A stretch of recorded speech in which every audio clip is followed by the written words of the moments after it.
Comienza, ¿no? Empieza, ¿no? Sure. Hey guys, welcome back to my channel. So today I want to talk about my Tinder. Today I want to talk about my Tinder experiences.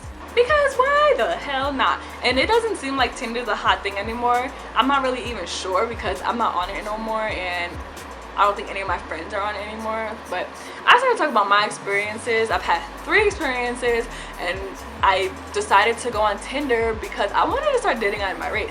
And the guys that were immediately around me were all very fratty, and they were all like, oh, black girl, I never dipped in the dark chocolate teapot before. So it takes something creepy that just kind of completely turned me off, and I was just like, yeah, I'm good. I'm not dating any of you because y'all are weird. So I went on Tinder to go meet some more creeps, I guess, because that's really all that was on Tinder, was a bunch of creeps. So I'm gonna talk about the first one that I had with a guy named Elliot, and from his pictures he looked too beautiful to be real. And if honestly, like, if I can find a picture, I'll put it up.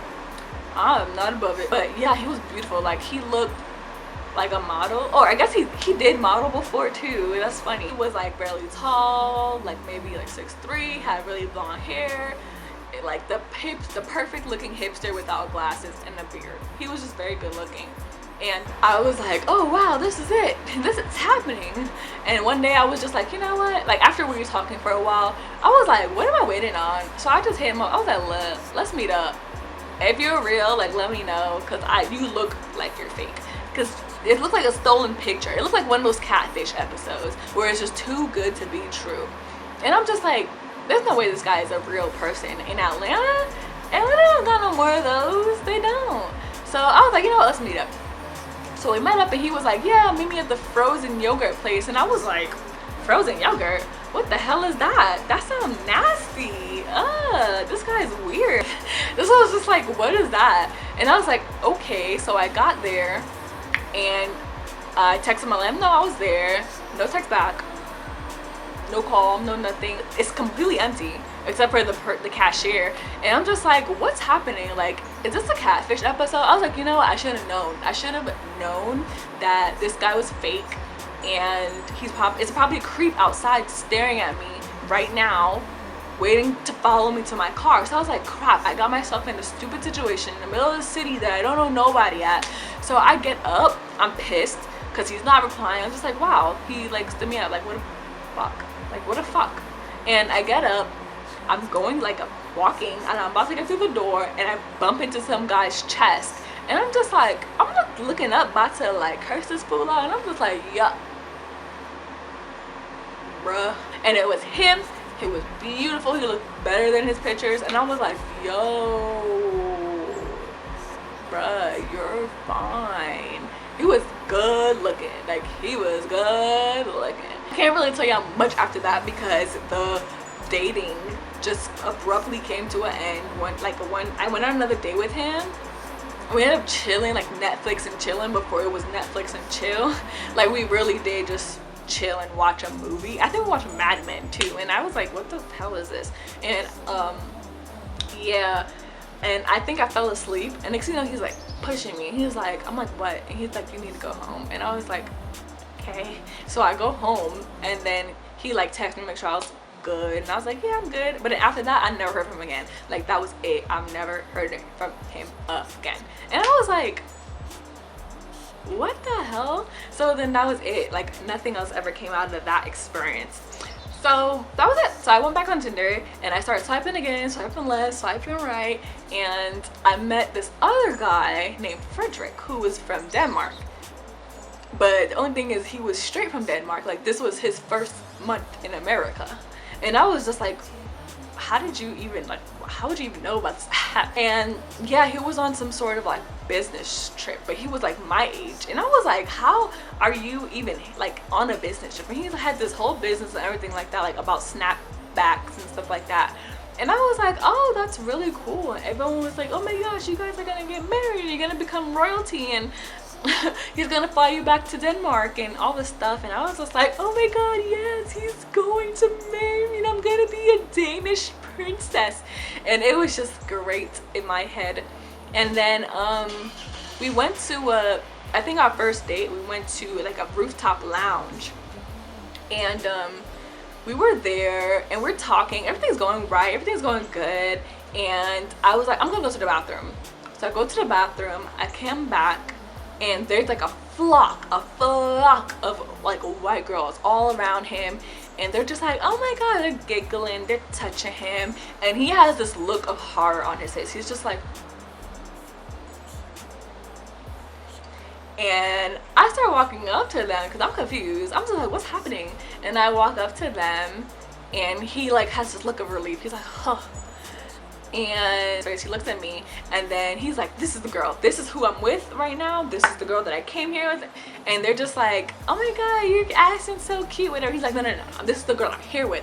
And he's like trying to shimmy out of the crowd that they've built around him, and they turn around and they look and they see me, and they're just like, her? And he was like, nice talking to you ladies, bye. And he like basically like grabbed me, and like we ran to the opposite end of the rooftop lounge. And I just remember that look of disappointment on their face. They were just like, her? Are you serious?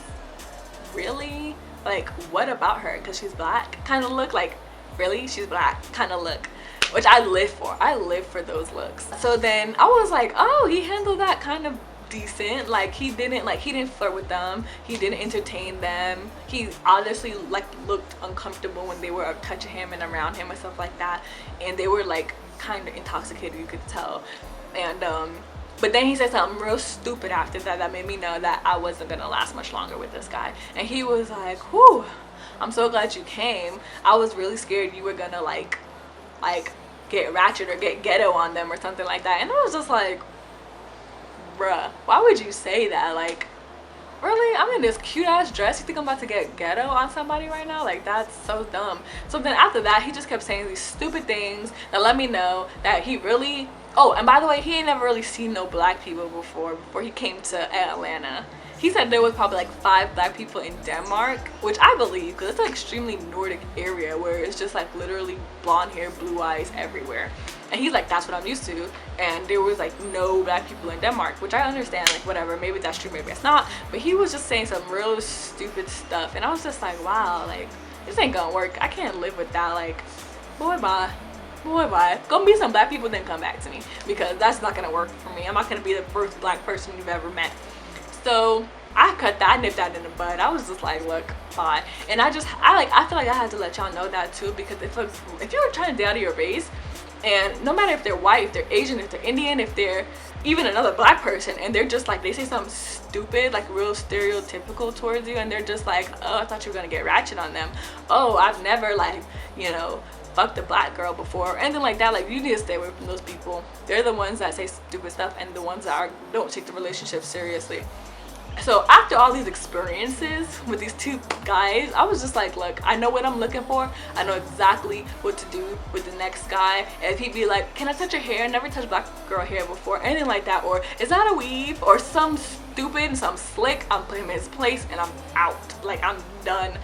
So the next guy I met was Connor, and I saw his profile. I'm swiping, I'm just like this. I'm days of swiping, just days of swiping, like not getting nobody. And I've become extremely picky on Tinder now, so I'm just like, I'm not matching up with nobody. I'm getting real tired of swiping, but something is telling me, like something is literally telling me, do not delete this app, do not stop swiping, because something's there. And I was just like, I'm tired of this. Like, it was literally like mad days, weeks, a long time of swiping. I remember the first time I saw him, the first thing I said to myself, I was like, if I were to ever date a white guy, it would be him, because he dresses really nice, he seems like he respects his girlfriend who is black, and he's tall as hell, and he's cute.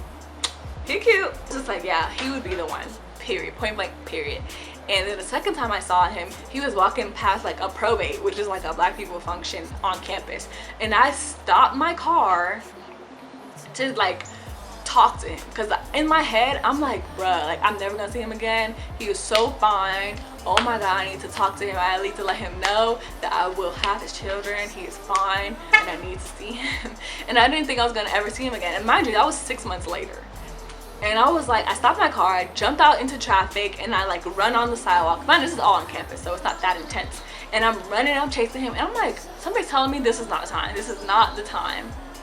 Janelle, you just jumped out of your car. I don't even know if you put it in park, but this is not the time. You'll see him again. So I was like, and I'm like inches away from him. And I was like, what the fuck am I gonna say to this guy? Like, I can't have a conversation with him. My car is in the middle of traffic.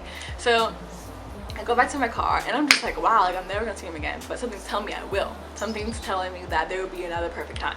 So flash forward to me seeing his beautiful face on Tinder with a black girl. He's next to a black girl, like hugging a black girl. And yeah. There was like one more instance I saw him at, and he was like really far away, but I knew it was him because I knew the shape of the back of his head. I knew the shape of the back of his head, and I knew it was him. So I was like, oh my god, there he is. But he was all the way across campus. And it's like there's no way I can run with my like lazy ass, my fucking non-endurance having ass can run across this field to go talk to him, because it's not gonna happen. It's just not gonna work.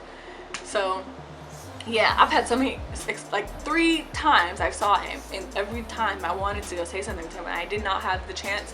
Like there was just something in the way that wouldn't let me do it. And Tinder gave me that platform. So that's the first thing I said to him. I said, meet me at this party tonight. Meet me at this party tonight. He was like, tonight? And I was like, tonight. In my head, I already know him. In his head, he's like, this bitch is crazy. And fast forward till now, he still talks about this time. He's like, oh, she's a stalker. She stalked me up and down campus, and she found me on Tinder, then she got her clutches in me. That's what he says to this day, which is fine, because in retrospect, I kind of was like peeping for him, and I was always looking for him on campus, and I finally found him. So yeah, I guess that's the entire thing. Like I'm trying to cut it down and cut a lot of parts out. But yeah, now we're together. We've been together for like a year, a couple months. We live together now, and I mean, life's good. So that is the end of the video. Let me know if you guys have had similar or worse experiences. And now I have to go because, oh sorry, okay, bye.